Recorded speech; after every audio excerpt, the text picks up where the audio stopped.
This was a shock to many in the religious community. Bishop T.D. Jakes has been a spiritual advisor to presidents and a religious voice to thousands. He pulled me to himself, wrapped his arms around me and tried to kiss me. And in that moment, I literally died. Rich money. He was doing all the things to try to get his image straightened up. It's hard to put in perspective unless he's involving himself what is actually going on at the parties. Bishop T.D. Jakes of Dallas has officially stepped down as leader of the Potter's House megachurch after being named in a lawsuit tied to Sean Diddy Combs. With Diddy's trial just 2 weeks away, reports are surfacing that Jakes may have attended Diddy's infamous parties, with alleged video evidence emerging. Accusations suggest Diddy used Jakes to help clean up his public image. Meanwhile, Pastor Youngblood has filed a lawsuit against Jakes for sexual abuse.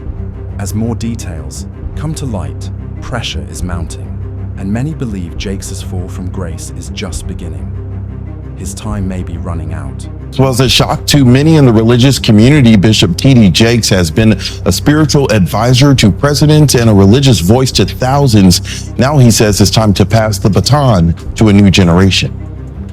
It's a beautiful moment for me. From the pulpit Sunday, Bishop T.D. Jakes announced that he was stepping down from leadership at the Potter's House, the Dallas megachurch he founded in 1996 and has led ever since. I cannot afford, especially after November, to risk something happening to me and you be sheep without a shepherd. This is video from the service Jakes is referencing in November. It wasn't until months after his medical incident that he confirmed to the public Pastor Touré Roberts. Fans are digging deeper into Bishop T.D. Jakes' alleged ties to Sean Diddy Combs, and the revelations keep getting more explosive. Jakes was first linked to Diddy after former producer Rodney Lil Rod Jones filed a lawsuit against Combs in 2024. In the suit, Lil Rod claimed that Diddy intended to use his connection with Jakes to help repair his image after Cassie's lawsuit went public. Allegedly, in exchange for money, Jakes was willing to use his influence and standing to assist Diddy in damage control. The deeper it goes, the more shocking it becomes. Matt Williams calls out Bishop T.D. Jakes and watches T.D. Jakes and Gino Jennings' response. I came in this business saying I was going to expose. When I talked about Michael Jackson, when I talked about R. Kelly, they canceled me for these things because why would you talk about another black dude? Race is not where the line is drawn. It's God's side and the other side. And we don't care nothing about the other side. Period. All of these big deviants is all all hell in 2024. It's up for all of them. It don't matter if you Diddy or whoever you is, T.D. Jakes, any of them. All lies will be exposed. That's all. And anyone who takes that the wrong way, know why they take it the wrong way. Good, I'm good. I'm fine. I'm good because I know the truth.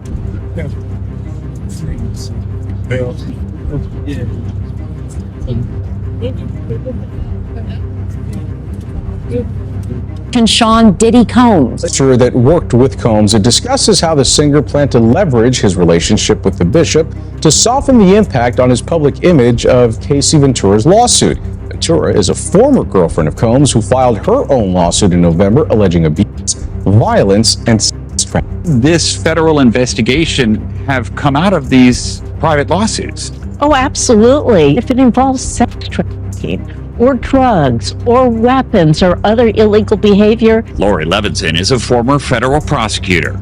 They've decided this is worth a lot of resources across the country. So once they've done these searches, they have evidence to follow up on.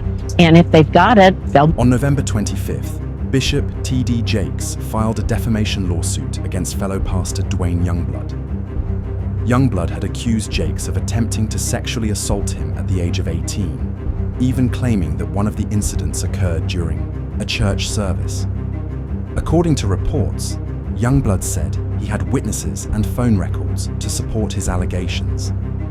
The details he revealed were deeply disturbing and sent shockwaves through the church community. After taking him back to her home, he says, come on in, let's talk. You can't even imagine being 18, 19 years of age. This person is killing it, and they're saying to you, come on in, let's talk. And so I did. I went in. We sat down at a very long dining room table in a room that she had, and for 2 hours, it was unbelievable. Pouring of heart, crying, him talking about my father, we talking about these scenarios, and I inwardly just knew I had finally found someone who could get it. Someone who understood. I'm sitting at this table, and for the first time talking to any man, I got tears coming down my face because somebody gets me. Somebody understood what I was going through. Well, after sitting there and having this long discourse with him, I finally look at my watch and I'm like, oh my goodness, I got to go. I got to get this car back to my mother. She's going to kill me. So I said to Bishop, I got to get up.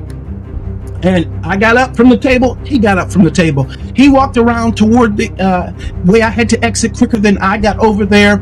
And when I started to walk past him, he pulled me to himself, wrapped his arms around me and tried to kiss me. And in that moment, I literally died. I could not, I tell you, to this day, I can't remember how I got out of that. Pastor Youngblooded's claims are reportedly supported by multiple people close to Diddy, who say Bishop T.D. Jakes was a regular attendee at Diddy's infamous freak-off parties, an odd place for a pastor to be. Adding to the controversy, members of Jakes' own congregation from the day of the alleged incident are allegedly prepared to testify on Youngblooded's behalf. They claim Jakes was acting strangely during the service, and many sense that something wasn't right. It's Elder Jakes, and I get on that phone, and when I get on that telephone, I can hear water. He is sitting in a bathtub, and in that thing, he says to me, without any hesitation, there's 3 things I need you to do. The first one is, when I come to Pittsburgh, you're going to be the only person I sleep with. The second one is, you can't sleep with anybody else because I don't want to give my wife anything. And thirdly, I will take care of you the rest of your life. I can't to this day remember how I got off that phone, but I do know I made a decision that I wasn't going to the service that night. And eventually I told my mother, I'm not going to go to service tonight. She says, no. You know we got a rule in this house. If we go, you go. I never told her what he had done. I went to church, and the most humiliating thing imaginable happened that night at church. Bishop Jakes, getting up to preach, speaks into that microphone. I'm going to ask young minister Youngblood to read for me. And after all of that drama of the last 24 hours, I had to read before he preached. You believe that? Well, we saw that to be true anyway. That's what he was trying to do all that time. That's why T.D. Jakes was there, to try to fix his image. Ain't no money like church money. He was doing all the things to try to get his image straightened up. I mean, it makes sense. And he also said in this lawsuit that when he was around Diddy, he seen Diddy give out guns, a lot of guns. And he said that the environment around Diddy was... The Potter's House megachurch is a multi-billion-dollar empire, and Bishop T.D. Jakes knows the fallout from his legal troubles could be devastating. To protect the church's business interests, he stepped down from leadership. 2024 was a disastrous year for him. First, his former in-law was arrested for child molestation, and now Jakes himself is facing a sexual assault lawsuit. Is Richard Brandon Coleman. He is the ex-husband of T.D. Jakes' oldest daughter, Cora Jakes Coleman. Richard has been arrested on May 4th, 2022 for the continuous molestation and sexual abuse of a child or children.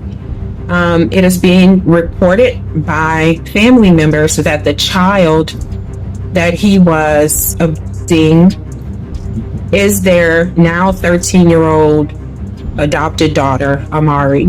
So I want to get right into it, man. How you feel about these rumors surrounding, Diddy and TD Jakes? Man, what I think about it is this, when I grew up in the church, the sinners was not supposed to have the same atmosphere with the saints. You have to be able to separate the two. So I'm looking at him as a saint going to a party that ain't nothing but sin, drinking, maybe fornication, man on man, woman on woman, he on she.